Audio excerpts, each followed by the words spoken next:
চট্টগ্রামে আগুনে পুড়েছে আকমল আলী ঘাটের জেলে পল্লীর ২০টি বসতঘর ও দোকানপাট। গতকাল মধ্যরাতে অগ্নিকাণ্ডের ঘটনা ঘটে। স্থানীয়রা জানান, তেলের একটি দোকান থেকে আগুনের সূত্রপাত। খবর পেয়ে ঘটনাস্থলে গিয়ে কাজ শুরু করে ফায়ার সার্ভিসের ৩টি ইউনিট। তাদের ৩ ঘন্টার চেষ্টায় নিয়ন্ত্রণে আসে আগুন। পুড়ে গেছে জেলেদের মাছ ধরার বেশ কিছু জাল, বসতঘর ও দোকান। আগুনে কোটি টাকারও বেশি ক্ষতি হয়েছে বলে দাবি ব্যবসায়ীদের।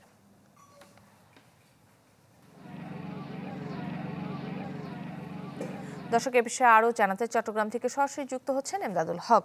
এমদাদ, কি অবস্থা দেখছেন আকমল আলী বিচের এই মুহূর্তে?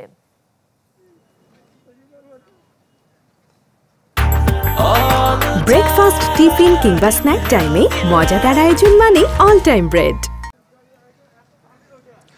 কাকুলি, কালকে রাতে যে আগুনটি লেগেছে, আমরা এখনো এসে দেখছি যে আসলে আগুন জ্বলছে বিভিন্ন জায়গায়, এবং আমরা নিশ্চয়ই একটু দেখানোর চেষ্টা করব যে এখনো যে আগুন লাগছে, পুরো রাত ব্যাপী আগুন জ্বলেছে।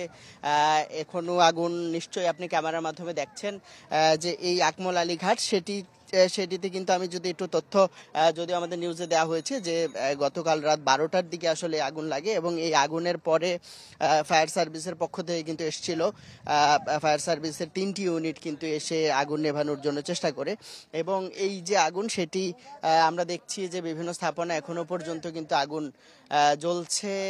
এবং এখানে যারা আসলে মূলত এটি জেলেপল্লী, এবং এই জেলেপল্লীর যে আপনারা দেখছেন যে আশপাশে যত বসতি ছিল সবগুলোই কিন্তু কাঁচা বসতি, উপরে টিন আর পাশে হচ্ছে বাঁশ বা কাঠ বাঁশের এই স্থাপনা।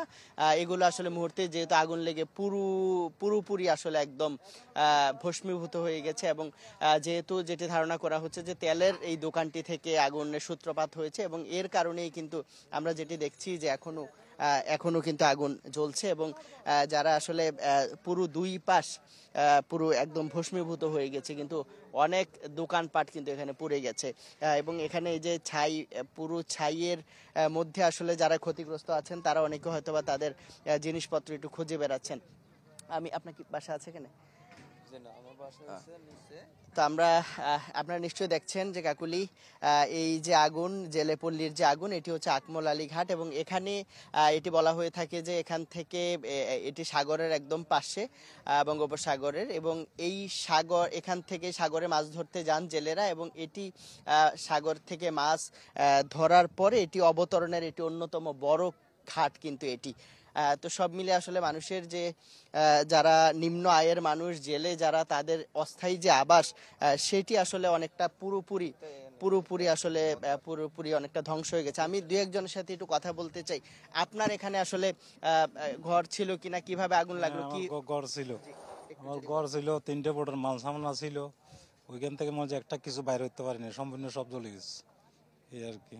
কিভাবে আগুন লাগলো, কখন? আগুন মনে হয় 11:47 এরকম হইবে, তখন থেকে আগুন লাগছে মনে হয় 1 ঘন্টার ভিতরে মানে কমপ্লিট শেষ। কিছু কেউ একটা খেয়ারও বাঁচাইতে পারে না, যেরকম আছে এরকমই চলে গেছে। লোক ছিল না এখানে। এখন কি মশার কয়েলের থেকে লাগছে, কীর্তন লাগছে, মানে ওটা কেউ সঠিক বলতে পারেনি।